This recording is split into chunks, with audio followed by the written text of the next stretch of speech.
Going YouTube, Jamie the Kid 00 here, coming to you guys with a tournament report of my Mermail deck that I took to my locals today and took first place, going XO, undefeated in Swiss, for 5 rounds. We don't do a top cut, sadly, but what are you going to do?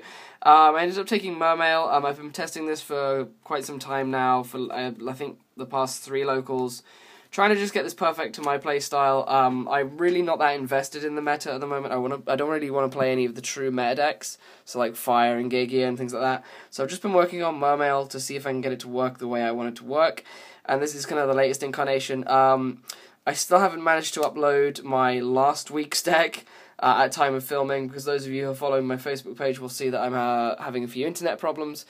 But I'm trying to I'm going to hopefully bring that and then put that up and then put this one up, so you'll be able to see the transition over the past week. Because last week I played the Aqua Spirit build. This is not the Aqua Spirit build.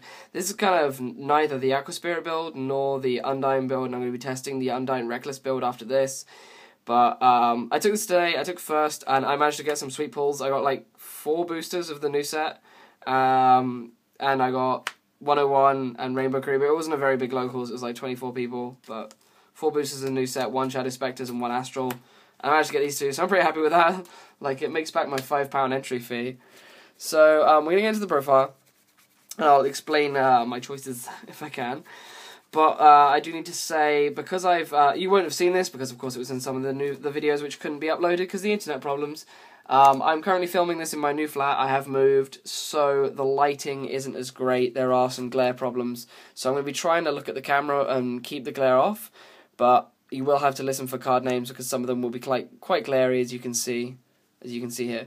So to start the profile off, I played 1 copy of Mermail Abyss Lead. Mermail Abyss Lead is your muscle guy. He's incredible. I don't see why you shouldn't play him. People have argued against him, but at the same time, you need a 27 beta. Like, 24 is just tiny. Megalo is actually surprisingly small. Megalo is great fun, though. Especially because of his search for the Abyss spell trap, because I've been testing Abyss Squall recently. So Megalo has been coming into his own, and summoning the Megalo has just been really, really important in this deck.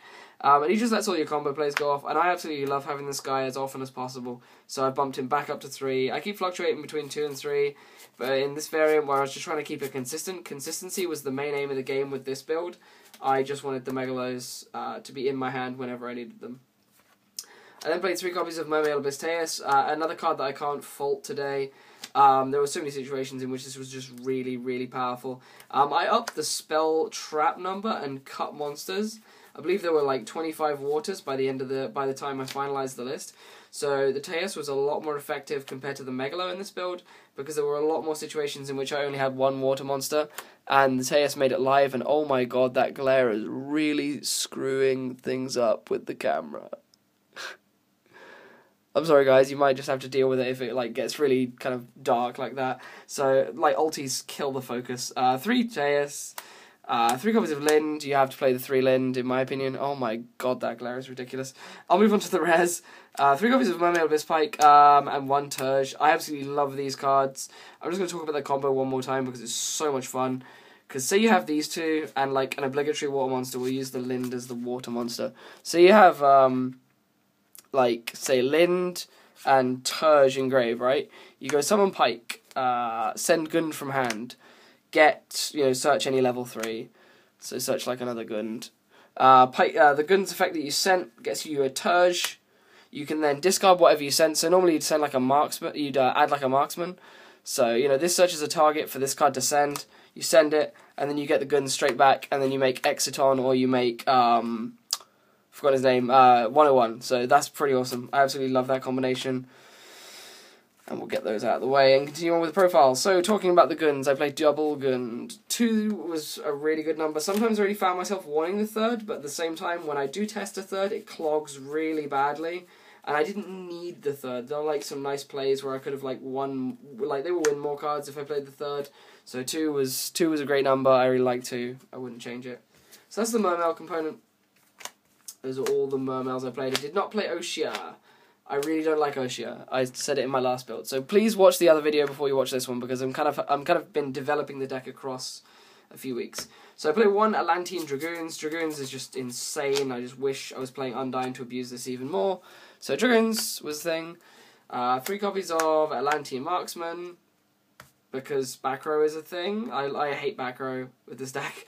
I really need to clear the way for so many plays, so 3 marksman was in there. I played 3 copies of heavy infantry. I know that people have been hating on heavy infantry and cutting it down to 2, and in some cases even 1.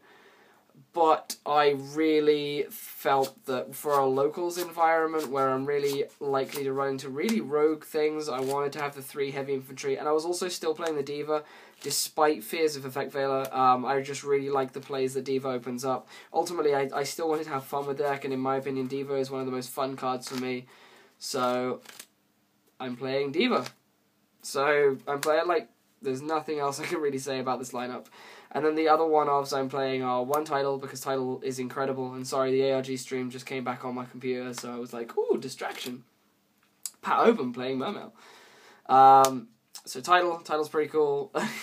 And then finally I played 1 Gauze. While people argue that Gauze conflicts with Squall and Sphere, I argue that you don't see your back row that often. So, like, Gauze is still incredibly effective. And I just really wanted to have a way to stop the OTK and just really surprise people, because no one ever sees me playing Gauze. I never play Gauze, so I just wanted to go for a surprise factor, I guess. Problem is, never saw him. I saw him once in a test game against Geargia, and I dropped him and he was okay. He got me around a few plays. But in actual event, I never saw this card, so I can't tell you how he did. So that was the monster lineup. Now onto the spells. The whole deck is 40 cards. The spells, there's 3, 5, 7, and then there's 7 spells. So there's 14, so 26 monsters. For the spells, play 1 Dark Hole. Is that? Yeah, that's Glefrey. 1 Book of Moon. This was awful. I only saw it a couple of times, but like there was no situation in which I ever needed it and ever wanted it. So the book was. I'd probably cut this for better stuff. So book. 1 Foolish. This is kind of a trollsy card that a few people take the piss out of me for, but it's mainly for this. And you also have fun foolishing targets for this and for Squall. So like it has a few uses in this build. Again, it's a card which is a bit more fun. I really don't like wasting my resources on Laval Chain, so I wanted to have a card that could do the job of Laval Chain, but without me having to pour level 4s into it. So Foolish Burial was the thing. So I played the Foolish. 2 copies of Salvage were in there. I really like Salvage in this deck again. There are just so many cool things you can bring back, namely the guns and the Atlanteans. But there were stages where I was bringing back the Lins just to crash them to get big monsters out of the deck. You can just do all sorts with your Salvages. So Salvage is a great utility card. And of course, you have to main them this format. Double MST. I should have been maining 3, but luckily I didn't play against any Fire Fist today. But the format necessitates, because Fire Fist and things like that are such huge decks at the moment, you have to main these. I do side the 3rd, but Tenki is just such a problem card, and so is Tensu. You just have to have this. So that's the spell lineup. I just felt that it was 7 very effective spells, so that's them. And then for the trap lineup, I played 3 copies of Sphere. You have to, like, Sphere is the best trap, in my opinion. I absolutely love this card. And then 2 copies of Abyss Squall. While a lot of people argue that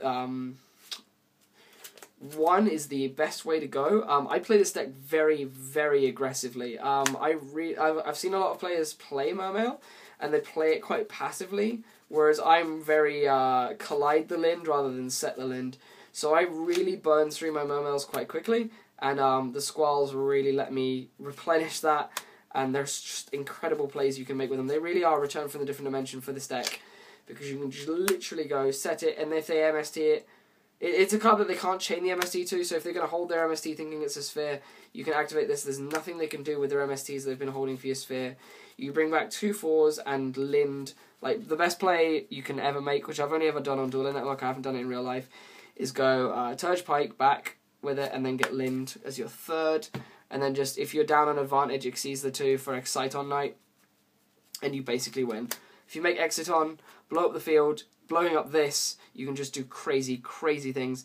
Especially if you, like, detach the Turge, and you then have and destroy this, and you then have, like, the Pike Turge engraved to do the Pike Turge play. Like, this, if there's such as the Pike and you have the Gund, you can do a Pike Turge play, and end up with, like, Lavavel Chain and Foolisher Tidal, or end up with Bahamut Shark, so you can have Exit on Night, Bahamut Shark, Trite.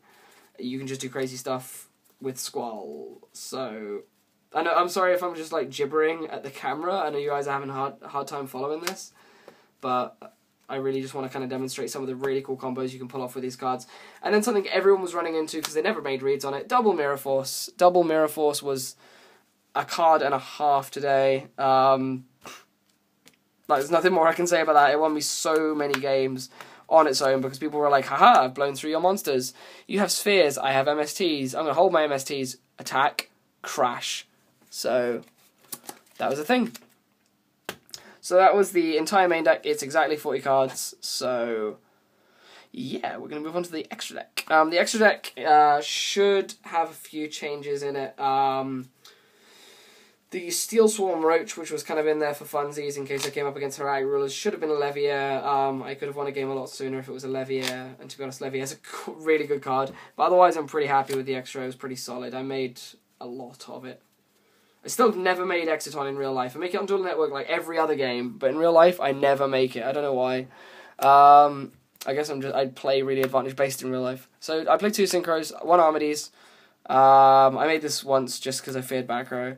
And the Bottomless and stuff was gone. And the 1 Dularan, I made this to get over a Herald of Perfection, actually. I was playing against Herald.deck, and I managed to whittle them down, get a few monsters on table, and then just bounce them back to hand and make this guy 3k in swing, because it was the only thing I had that could get around it, because I didn't have the title and I didn't have 2 7s to make something huge to get over the thing. So the Dularan was a thing, and it really helped me get around that. And who doesn't love Dularan? I love Dularan bounce combos. For the Exceeders, play 1/2, 1 Armored Kappa. Armored Kappa is incredible for the effects that I've named. For the effect that I've named multiple times in my videos, just the ability to go Diva, Heavy Infantry, overlay for this, detach Heavy Infantry, kill something, and that works under Fissure as well because materials are sent to the grave. So you can destroy Dimensional Fissure with this deck. I just really like Armored Kappa. I like it too much. For the 3s, I played 1 Leviathan Dragon. In my last video, I kept on going on about how I wanted to have Leviathan Dragon in the deck. Simply for the times when I would go Marksman, Lind, and I really wanted to pop a back row and I could just Exceed for this. And if it bait out the back row, sure thing, that's cool. If it didn't, I could detach the Marksman and kill face down. So, whee! It's also really good against Geargia. Because you can just go this guy over the 2 with a Marksman underneath. And then you just go pop their armor. So, he's pretty cool. And the only other 3 I played was the 1 Trite. I didn't feel the need for the second one. I never felt like I was going to make the second one, and I never did. So, 1 Trite was a good shout. For the 4s, and there's quite a few of them because I make that 4 combo a lot. 1 Bahamut Shark for getting the Trite. That's the only reason it's in here. 1 number 101, so happy face. I now have 2 for the review video. 101 I made 3 times today, and it's insane. This card got around Lead Yolk so good. Like, I played against Battlin boxes in the final round, and Lead Yolk under this, and Crimson Blader under this. This managed to get rid of a Crimson Blader, which was keeping me under wraps, so 101 is, it's an insane card. Detaching Dragoons off of this to search as well is sick. 1 Abyss Dweller, because you want to stop the mirror, you want to stop all the other things that trigger Engrave, you want to stop Heretic. So Dweller is really good. And something people keep forgetting is the fact that it says all water monsters gain 500 attack that I control, not just this guy. So if I have this guy and loads of other guys and like a Gaios, everything is plus 500. And people seem to keep forgetting about that and keep running into stuff. And I'm like, Gaios is 32, he's not 28. What are you doing? So Dweller is really, really good. 1 Evil Swarm Exiton Knight. I'm really sad about this card. Like, I spent the money getting it in, and I never bring it out. It never comes out. So, it was in there. I played the 1 Roach for Hieratics, just as like a trollsy call. I almost made it against Chaos Dragons that I played against today, but I made the better judgment and made Bahamut Shark play instead. But this should have come out. This really should have come out. And then the final 4 I played was Laval Chain to set up Tidal. And this lived for a turn as well, so I was able to like set up Tidal and then next turn stack a Megalo when I had 2 infantries in hand, which was really nice. And then for the 7s, I play double Draco Sack because you need them. You really do need Draco Sack, in my opinion, for dem Mecha Phantom Beast tokens. You need to be making them Mecha Phantom Beast tokens. I don't know. I just really like summoning this guy in defense, so you don't lose to 101, and then just slowly pop in your opponent's back row. And then if you have like Tidal Engrave and a big guy, you can usually go for the second one. There were situations today where I was like, Draco, and then next turn, Draco, start popping your shit. So they were pretty good. One Big Eye, because Big Eye is Big Eye is Big Eye. I don't think I actually made this today. I made it once, and it wasn't very good. It's almost always insane, but it just wasn't very useful today. And then one Mermail Abyss Gaios, which I made against Battlin boxes, because turning off Lead Yoke is a cool thing. So that was the whole extra deck, and of course our tokens. Whee! And then, oh yeah, shout out to Mr. Linton Fox for letting me sign one of these. I hate desecrating these tokens because they're gorgeous, but he had me sign one, so why not? And then for the sideboard was again pretty trollsy, but it's kind of getting towards where I want it to be. To Fossil Diner, I was told not to play him, but I always argue against that because I think Fossil Diner is an absolutely insane card. So I've been having a lot of fun with Fossil Diner, so it's that. The third Space Typhoon has to be in there. Double Twister for more back row hate, more tanky hate, more fissure hate. Just hate for that back row, because back row is what makes you lose. So why not play outs to it? Double Skill Drain. I've been told that Skill Drain is getting really good this format, and it's another thing that beats Fire and it beats Evil Swarm, so this is something that I need to have in the deck. And Geargia just lose to this, so there's just really good shouts that this deck can play around. I just side out the Diva and side out the Gauze, and that's the space for these.